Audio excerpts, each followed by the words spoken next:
Time లేనప్పుడు చాలా తక్కువ సమయంలోనే టేస్టీగా చికెన్ దమ్ బిర్యానీ ఈ విధంగా ప్రిపేర్ చేయొచ్చు. ముందుగా గ్యాస్ స్టవ్ మీద బౌల్ పెట్టుకుని ఆ వాటర్ పోసుకుని దాంట్లోని ఆయిల్ అలానే హోల్ గరం మసాలా ఉప్పు వేసుకొని 90% వరకు కుక్ చేసుకుని స్ట్రెయిన్ చేసుకుని పక్కన పెట్టుకోవాలి. ఆ వాటర్ కూడా పక్కన ఉంచుకోండి. తర్వాత వేరే బౌల్లోని ఆయిల్ వేసుకుని కరివేపాకు, పచ్చిమిర్చి, ఉల్లిపాయ వేసుకుని ఫ్రై చేసుకోవాలి.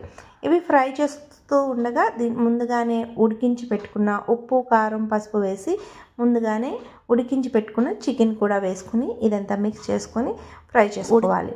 ఇలా ఫ్రై అవుతూ ఉండగా దీంట్లోనే అల్లం, వెల్లుల్లిపాయ, హోల్ గరం మసాలా వేసుకుని దంచి పెట్టుకున్న మసాలా పేస్టు అలానే జీడిపప్పు నచ్చితే వేసుకోండి.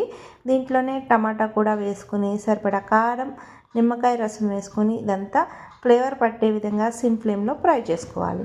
ఇలా ఫ్రై అవుతూ ఉండగా ఇది ముక్క అనేది సాఫ్ట్గా కుక్ అయ్యే విధంగా దీంట్లోనే సరిపడా ఉప్పు వేసుకొని ముందుగా ఉడికించి పెట్టుకున్న బాస్మతి రైస్ వాటర్ ఉంటుంది కదా, ఆ వాటర్ కూడా పోసుకొని ఒక 2 మినిట్స్ పాటు మూత పెట్టుకుని ఉడికించుకోవాలి. ఇలా ఆయిల్ అనేది సపరేట్ అయ్యేంత వరకు ఉడికిన తర్వాత ముందుగా స్ట్రెయిన్ చేసి పెట్టుకున్న బాస్మతి రైసు, కొత్తిమీర వేసుకుని కాస్త బాస్మతి రైస్ ఉడికించిన వాటర్ వేసుకుని దమ్ ఇచ్చుకుంటే వేడివేడిగా నిమిషాల్లో చికెన్ దమ్ బిర్యానీ రెడీ. మీకు నచ్చినట్టు లైక్ చేసి సబ్స్క్రైబ్ చేయండి. Thank you for watching.